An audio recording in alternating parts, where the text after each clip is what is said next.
ఓం శ్రీ గురుభ్యో నమః. ఓం కకార రూపాయై నమః. కకారము కాది మతముతో మొదలైనది. ఇది మన్మథ కళా బీజము. కామరాజకూటమును కాది విద్య అంటారు. కామరాజకూటం అంటే మనస్సుచే కోరికలను ప్రేరేపించునది. మన్మధుడు అంటే మనస్సు. సద్భావనలతో సాధన చేస్తే వారి ఆధ్యాత్మిక కోరికలను తీర్చి ఆత్మ సామ్రాజ్యానికి అధిపతిని చేస్తుంది ఆ తల్లి. కకారము అంటే ఉదకము, శిరస్సు, సుఖము అని అర్థం. ఉదకం ద్వారానే అనగా వర్షం ద్వారా భూమి అంతా సస్యశ్యామలమై ఆహారము, ఔషధాలు, వనస్పతులు ఉత్పత్తి అవుతాయి. శరీరంలో శిరస్సు ముఖ్యమైన భాగము. ఈ శిరస్సులో పైభాగమున సహస్రార కమలం, జ్ఞానేంద్రియాలు ముఖ్యమైనవి. ఇంద్రియాలన్నింటికీ రాజు మనస్సు. కాబట్టి మనస్సును మన్మధునితో పోల్చాము. మనస్సు యొక్క ద్వారాలు కళ్ళు, ఇతర జ్ఞానేంద్రియాలు. ఈ జ్ఞానేంద్రియాల ద్వారా ప్రపంచంలోని ప్రకృతి దృశ్యాలను చూసి కర్మేంద్రియాల ద్వారా అనుభవిస్తున్నాం. ఈ మనస్సు అనే మన్మధుడు మాయతో సృష్టింపబడ్డాడు. కాబట్టి ఈ ప్రకృతి ఆకర్షణ ద్వారా కోరికల మోహంలో పడిపోతాడు. జితేంద్రియులైన మహర్షులను కూడా ఈ మనస్సు ప్రకృతి మాయలో పడవేస్తుంది. మాయ లేకపోతే మోహం ఉండదు. మోహం లేకపోతే సృష్టి జరగదు. చతుర్విధ పురుషార్థాలతో జీవితం సాగిస్తూ మనస్సును నిగ్రహశక్తితో జయించాలి. శ్రీమాత అనుగ్రహంతో, శరణాగత భావంతో జీవితాన్ని సాధనగా మార్చుకోవాలి. విష్ణువు, బ్రహ్మ, చంద్రుడు, శివుడు, మనువు, కుబేరుడు, లోపాముద్ర, అగస్త్యుడు, స్కందుడు, ఇంద్రుడు, బలరాముడు, దత్తాత్రేయుడు, దూర్వాసుడు వీరందరూ శ్రీ విద్యా ఉపాసకులు. వీరందరూ శాశ్వతమైన బ్రహ్మానందంలో సర్వకాల సర్వావస్థల యందు లీనమై సుఖాన్ని పొందుతూ ఉంటారు. లలితా త్రిశతి స్తోత్రంలో 2వ నామము కళ్యాణి. శుభమును చేకూర్చు మంగళకరమైన స్వరూపం. శాశ్వతమైన ఆనంద స్థితిని చేకూర్చున్నది. ప్రకృతి పురుషులతో ఈ ప్రపంచమంతా వివిధ ఆకారాలతో వ్యాపించి ఉన్నది. దేహో దేవాలయ ప్రోక్తః జీవో దేవో సనాతనః. దేహమే దేవాలయము, జీవుడే దేవుడు. ఇది అనాదిగా వస్తున్నది అనున్నది ఉపనిషత్ వాక్యము. ఈ ప్రకృతి ద్వారా మనం మన శరీరమును సాధనా మార్గంగా మార్చుకోవాలి. ఇటువంటి సాధనలో శ్రీమాత స్పర్శ అనుభూతికి వస్తుంది. ఇలా పొందే ఆనందాన్నే కళ్యాణి అంటారు. ఈ ప్రపంచంలో సాధనా మార్గంలో వెళ్తున్నప్పుడు లౌకికమైన విషయాలు, తీరని కోరికలు, తాపత్రయాలతో శారీరకంగానూ మానసికంగానూ దుఃఖాలకు లోనవుతుంటారు. వాటిలో ఆనందం ఉంది అనుకోవడం భ్రమే. మనలో ఉన్న అహాన్ని త్యాగం చేస్తే అద్భుతమైన ఆనంద స్థితిని పొందవచ్చు. సాధకులు మర్కట కిశోర న్యాయం, మార్జాల కిశోర న్యాయం అని 2 విధాల సగుణ నిర్గుణ సాధన చేస్తూ ఆ పరమాత్మను చేరుకుంటారు. మర్కట కిశోర న్యాయం అంటే కోతి పిల్ల తల్లిని గట్టిగా పట్టుకొని ఉంటుంది. తల్లి ఈ చెట్టు కొమ్మ ఆ చెట్టు కొమ్మ ఎగురుతున్నా పట్టుకొని ఉండడం పిల్ల బాధ్యతగా ఉంటుంది. అలాగే భక్తుడు కూడా జ్ఞాన మార్గంలో అన్వేషిస్తూ సాధనలో ఎదురయ్యే ఆటంకాలు, అవరోధాలను దృఢంగా ఎదుర్కొంటూ భగవంతుని చేరాలి. మరి మార్జాల కిశోర న్యాయం అనే 2వ విధంలో పిల్ల తల్లి ఎక్కడికి తీసుకెళ్తే అక్కడికి వెళ్తూ ఉంటుంది. పిల్లి నోటితో పిల్లి కూనను నోటితో ఖర్చుకొని తీసుకెళ్తూ ఉంటుంది. అదేవిధంగా భక్తి మార్గంలో భక్తుడు భారమంతా భగవంతుని మీద వేస్తూ శరణాగత భావంతో సాధన చేస్తూ భగవంతుని చేరాలి.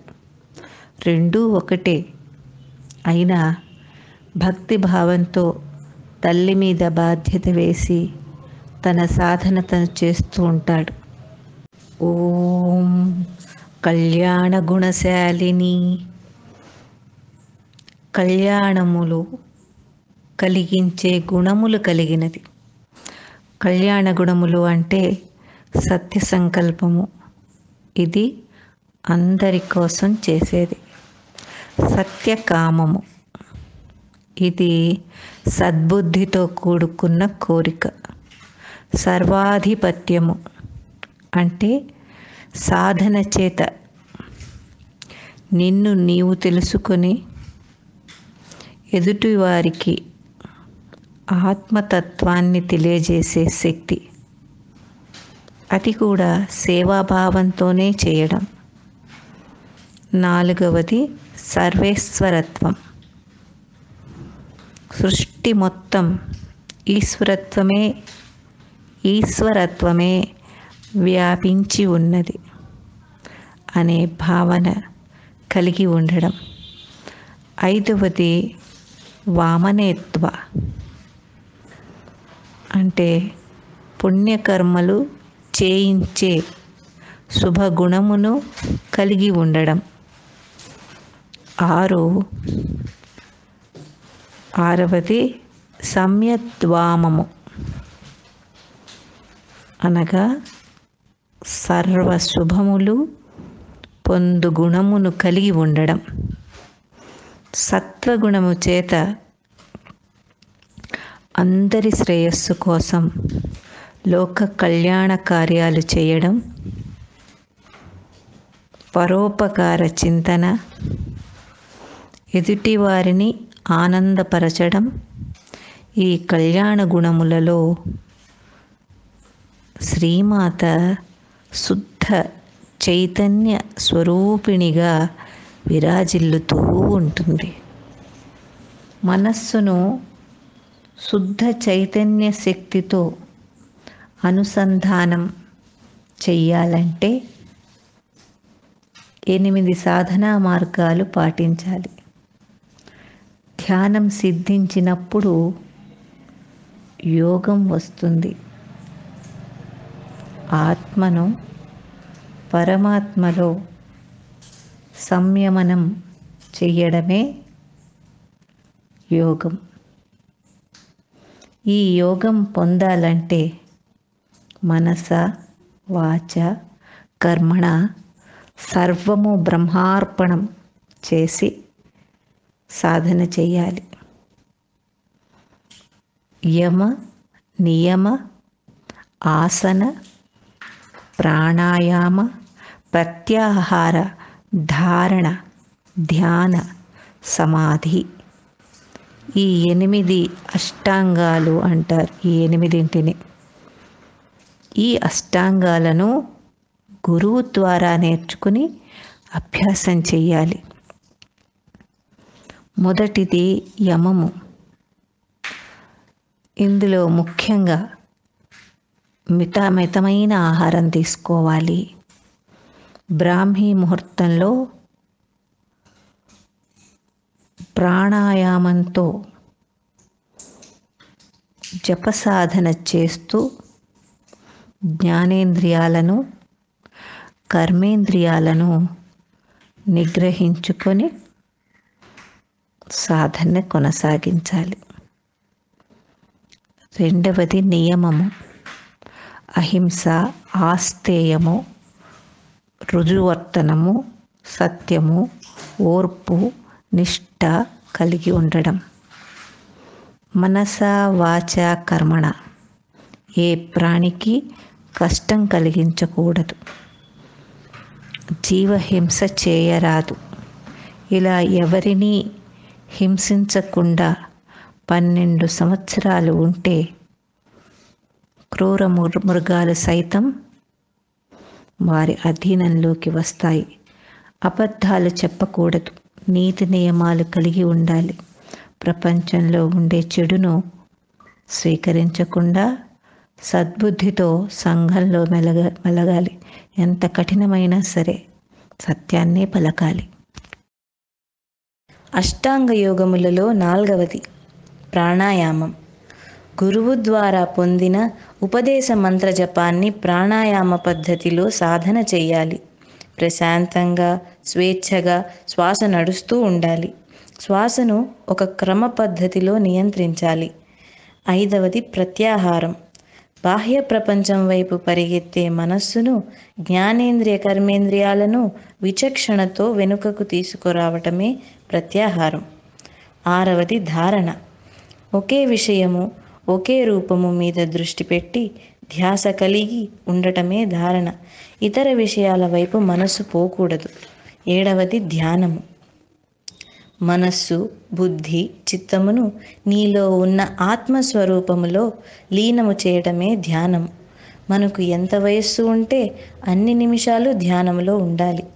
8వది సమాధి. నిర్వికల్ప సమాధి, సవికల్ప సమాధి అని 2 రకాలు. ఇది అత్యుత్తమమైన స్థితి. ధ్యాన స్థితిలో ధ్యానము చేసే వ్యక్తి యొక్క ఉండదు. నిర్వికల్ప సమాధి అంటే బిందు రూపములో ఉండే సహస్రార కములము మధ్యన అమృతమనే సముద్రములో లీనమై బాహ్య స్మృతిని కోల్పోయే స్థితి సవికల్ప సమాధి. అంటే సంఘములో తిరుగుతూ అన్ని కర్మలు చేస్తూ చిదానందంలో లీనమై బ్రహ్మార్పణ భావముతో అన్నింటినీ చేస్తూ ఏ కదలిక లేని స్థితిలో లోపల అంతర్ముఖముగా ధ్యానము చేస్తూ నిశ్చలమైన స్థితిలో ఉంటారు.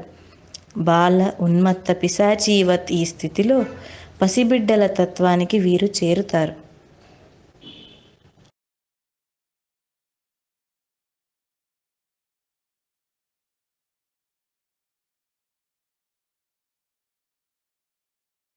త్రిశతిలో 4వ నామము కళ్యాణశైల నిలయ. శ్రీచక్రము సాధనకు గుర్తు. స్ఫటిక మేరువుకు అభిషేకము చేసేటప్పుడు అమృత సమాధిలో ఓలలాడుతున్న భావనకు గుర్తుగా అభిషేకము చెయ్యాలి. శైలము అంటే కొండ, కళ్యాణము అంటే సుఖము. సుఖమును కొండ కలిగి ఉన్నది అని అర్థం.